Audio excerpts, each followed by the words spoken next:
The Barrio Banker. Strange as this may seem, considering my current less than robust financial situation and lack of a steady income, but I have become the chief moneylender for one Barrio friend over the last number of years. It breaks with a long-standing rule of mine to not give money to anyone here.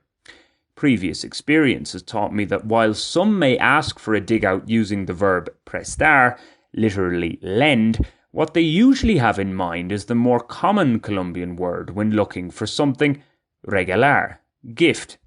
I recall asking for a drink in the Spanish capital Madrid using regálame. The barman's retort was that they didn't gift things in that establishment. Of course, it's just an expression. Few, if any, people who utter it on a daily basis here actually expect to get what they want for free. Rather wishful thinking if they do. It could be argued, however, that when addressing a native of a high-income country, the more literal meaning is very much in mind for some locals. These rich foreigners can easily afford to give things away. Whatever the case, actions speak louder than words. So whether my now regular client uses prestar or regalar when he comes looking for a loan matters little. It's his ability to pay that counts. The first time I agreed to lend him a relatively substantial sum of money, my thinking was that it would double up as a way to test the strength of the friendship. If he defaulted, well, I'd have to take the hit, but be somewhat comforted by the fact that I'd unmasked a false friend.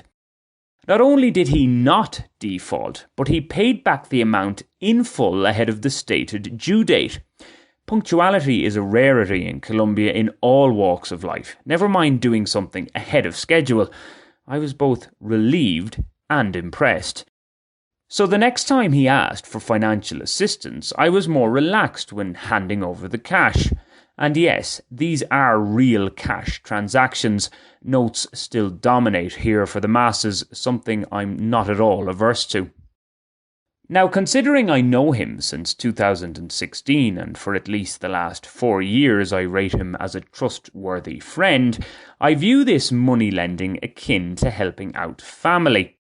One must be very selective in this regard, even if those who seek handouts aren't in any ways shy in doing so. In fact, it never ceases to amaze me how people I barely know appear to have no reservations about asking for money.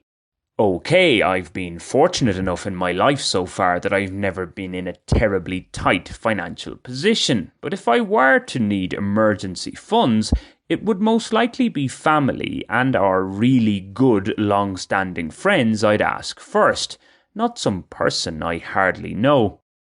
The fact of the matter in most of Colombia is that other family members probably don't have the resources to help out, so it's worth chancing the arm with the seemingly flush gringo. Nothing to lose, really.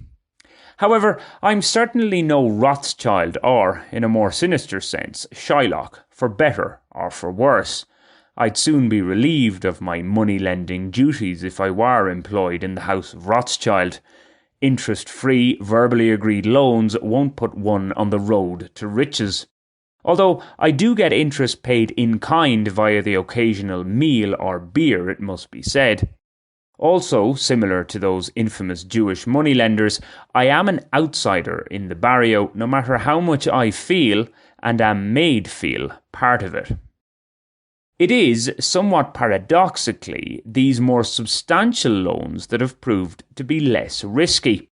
Getting back on-the-spot payments of up to 20,000 pesos can be next to impossible, and all those small amounts do soon add up.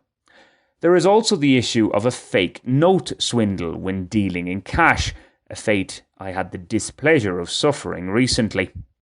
Having given a 20,000 peso note to a lad with whom I consider I have a decent relationship, he returned a few minutes later with the note ripped, telling me it was fake. There are 3 possibilities here. I had a fake note of which I was unaware. My friend was tricked by the street vendor from whom he attempted to make a purchase. My friend pulled a fast one on me. Weighing all these up and taking into account the reaction of others in the tienda bar where I gave this friend the money, including close family of his, the latter seems the most likely. That being so, no doubt many will ask, how can I call this guy a friend? It basically comes down to his all-round behaviour. He may be unreliable when it comes to money, yet on most other fronts he's a likeable marica. It's why, as the old saying goes, one shouldn't mix business with pleasure.